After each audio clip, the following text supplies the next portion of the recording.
Hello and welcome. How's everyone doing?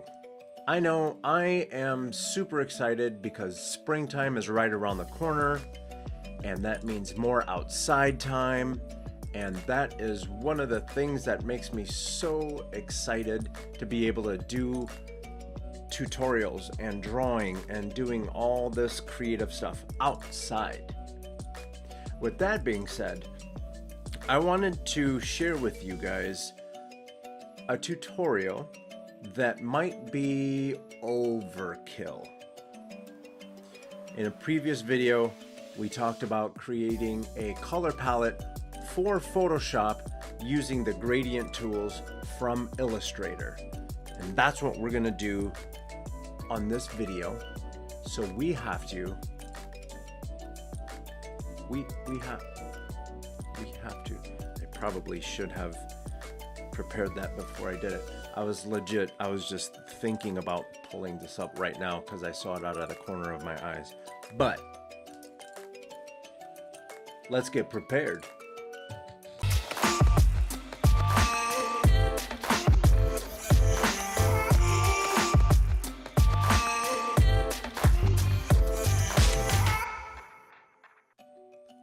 Let's start out by taking a look at this picture. It's a wonderful oil painting by an artist by the name of Cindy Revel. And all I did was did a Google image search for still life painting and drawings, and this came up because I was enjoying a cup of coffee in the morning. So this is what we're going to end up trying to imitate. Let's switch over to Illustrator. Click on the rectangle tool and draw a box. It doesn't even have to be a perfect square. It could just be any square, any box. Click on the gradient tool, or G is the shortcut key. Take a look at the gradient panel. If your gradient panel is not visible, go up to Window and drop down to where it says Gradient. This panel will show up. By where it says Type, this is the linear gradient, the radial gradient. This third box, Freeform Gradient, that's the one that we want. So make sure that the box that we just drew is selected, and then click on that third box, the Freeform Gradient tool. And now we have all of these little points here. As a refresher, take a look at that little arrow that has taken over my mouse pointer. It has a little black arrow, a point, and a plus. That just means if I click, it's going to add new points. Now that we have a bunch of points, I'm going to go ahead and come back to this image, and we're going to sample some of the colors that she has selected for her picture. I'm going to use the left side of this shape for the colors for the lemon. So I'm going to double click on the point. Here we have 3 different ways that we can change the color for that point. Either sliders, swatches, or the color picker. To use the color picker, make sure that the point is selected. Click on that eyedrop tool and click anywhere in Illustrator, and then drag all the way to the picture. And when you release the mouse, it'll pick up whatever color you're hovered over.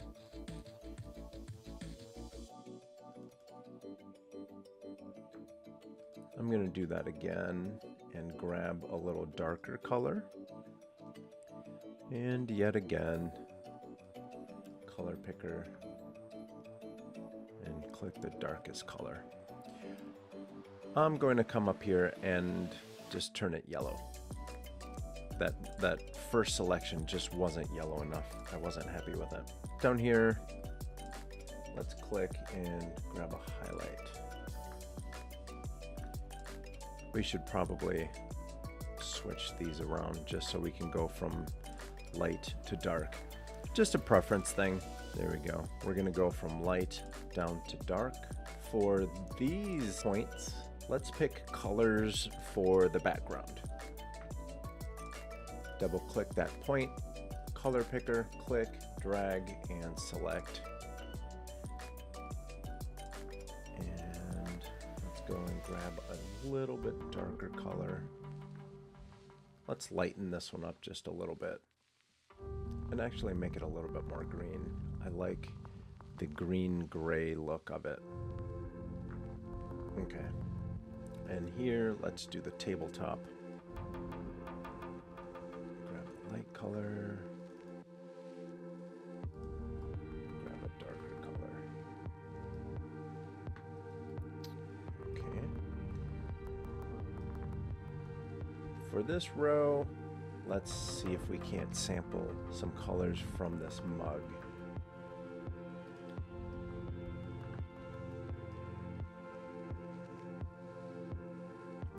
Let's put that down here.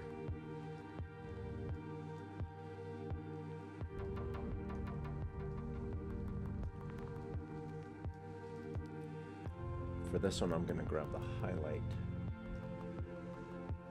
and maybe even brighten that up a little bit.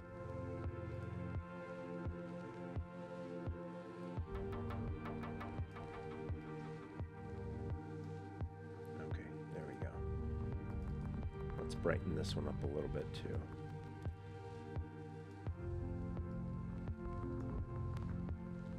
Okay, good. And let's see, so we have lemon, we have mug, we have background, so we don't necessarily need that one. So I'm going to select it. Oh, and just as a refresher, we can obviously move these points around, but this little circle, the dot that's on this dotted circle, if I click and drag that out, it increases the influence of that color. And if I drag towards the point, it decreases the influence. And I can click on that point and hit delete and it disappears. And we're off and running. On the left, we have the colors for the lemon. On the right, the colors for the mug. And in the middle, the colors for the background. Click the black arrow, or V is a shortcut for the selection tool. Click on that square and hit copy, or you can go up to edit, copy. Let's switch over to Photoshop, file, new. And again, this can be any shape that you want or any size that you want. I'm just going to make it a square, hit create. Now I'm going to go up to edit and paste. Once you get this paste dialog box, pick Smart Object and hit OK. And you still have these resize handles. You can size it up a little bit if you'd like. Double click to make those handles go away. I'm going to grab this window from the title bar and just drop it right next to the window that we're about to draw in. This is the reason I wanted that gradient to be a smart object. Double click on that. It'll open up in Illustrator. Click the shape. If we go to the gradient tool, now we can adjust things. We can even add another color. Double click. Just to show you guys, I'm going to make something super dramatically different. That nice bright red. Go up to File, Save. And now when we switch back over to Photoshop, it automatically updates that shape. And since it's open in Illustrator, I'm going to click on that point again because we don't need that color. And I'm going to hit delete. And it goes away. Again, save, switch over to Photoshop. I am going to be using some of Kyle Webster's brushes, and you can see that there are just a ton of brushes. If you don't have Kyle Webster's brushes, just do this. Open up your brushes panel. If you don't see it, go up to Window, drop down to Brushes. Once the brushes panel is open, hit this little hamburger menu here. Drop down to where it says Get More Brushes. That is going to bounce you over to the Adobe website where you can download all of these brushes and take a look. There are so many. There's a mega pack, watercolors, dry media, gouache, all kinds. You want these brushes. Even if you don't think that you're going to use them all, just download them all and play with them. Let's close that. I'm going to move this picture out of the way, but I have it on a completely different screen, so I will be referencing it, but we need it out of the way. So let's go to our painting window. Create a new layer by clicking down here, this square with a little notch on it. That's the new layer button. Click on that. With the brush active, if you hit the Alt key, now whatever you click on, it's going to sample that color. So let's start with the background. I'm going to hit this gray-green color and then let go. I'm going to hit this double-sided arrow, and you see that that flips foreground color, background color. We already have that lighter green color sampled. I'm going to come up here and select one of the darker green colors. Use the gradient tool, click and drag. I'm going to create a new layer. I'm going to select the marquee tool and draw a box, maybe a little bit bigger than that. There we go. And I'm working on the tabletop now. So I'm going to select the brush tool, hit Alt, and I'm going to sample a lighter color of the tabletop. Switch that and select a darker color of the tabletop. I'm going to hit G for the gradient tool, and I'm going to click and drag inside this box. And now you see we have a nice gradient for the tabletop. Even though that might be a little bright, I'm going to drop the opacity down so it matches the background, the wall, a little bit more. There we go. And then if we really wanted to go completely nuts, get the blur tool. I'm just going to blur. It might be a little too strong. I'm going to bring the strength down to about a 20 just to see.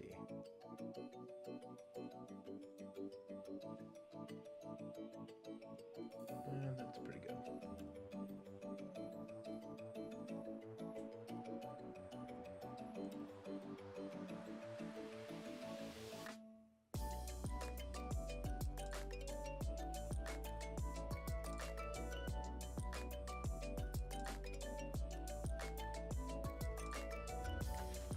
And now what we're going to do is work on the coffee mug. With the brush tool selected, Alt key, I'm going to select a darker color for the base of this. Here's another important shortcut when painting in Photoshop. Hit Control and Option, and if you drag to the right, it makes the brush bigger. Drag to the left, it makes it smaller.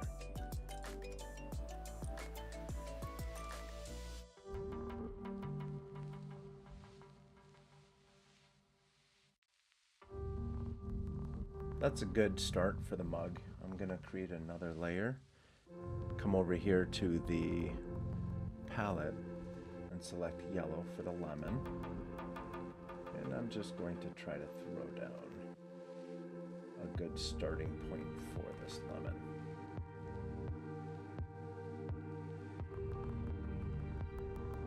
Some of the other shortcuts that I'm using. If you press the Z key and you click and drag right or left. If you drag right, you zoom in, left, you zoom out. Spacebar is the hand tool, the panning tool, so you're able to move the picture around like that. Okay, so that's a good starting point for the lemon. Now I'm going to continue working on the lemon. So I'm gonna grab a little bit darker color from the lemon side of the palette. You can even come over here to the wet blender.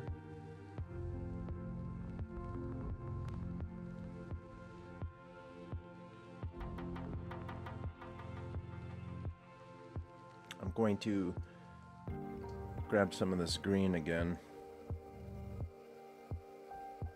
and work on this little nub.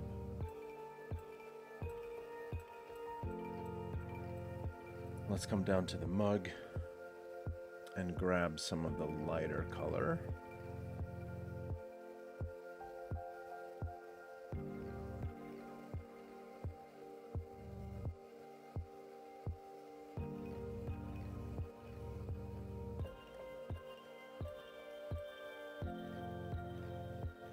Create a new layer. What I want to do is make sure that the brush tool is selected. Grab this yellow color. Zoom in a little bit. There's a little bit of a reflection happening right in here, but that's a little too yellow. So let's blend it in a little bit.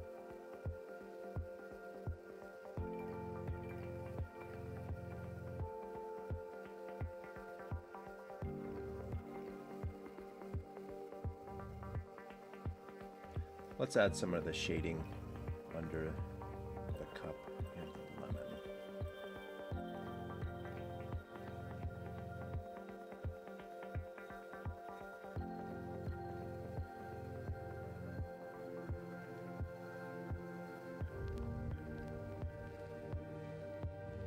To help sell the painterly look of this piece, I went and did a Google image search for linen canvas. And I found an image that I liked. I copied it and pasted it. If I do Command T, Control T on a Windows machine, and just scale this up, double click to make those changes. Let's filter through these layer styles and see if any one of these multiply looks like it's going to work. Color burn might work if we bring the opacity down. Yeah, that might work. Let's see what else might work. Overlay looks pretty good. What happens if we bring that down? There we go. That's pretty cool. My guess is it's going to be between overlay and multiply.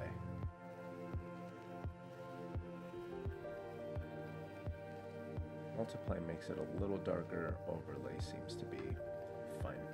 There we go. We have overlay and opacity. What happens if we turn that to a 50? That's pretty good. I like it. That's how we can use Illustrator and Photoshop together to create a color palette. And within Photoshop, we can use all of those wonderful Kyle Webster brushes. And the neat thing about the Kyle Webster brushes is most of those will work in the iPad versions of the Adobe software. If you like this video, give it a thumbs up. If you know anyone who might enjoy this video or learn something from it, go ahead and share it with them. And remember to subscribe. I'm coming out with content every week. And I would love it if you guys did not miss any of them. That's it for me. See you next time.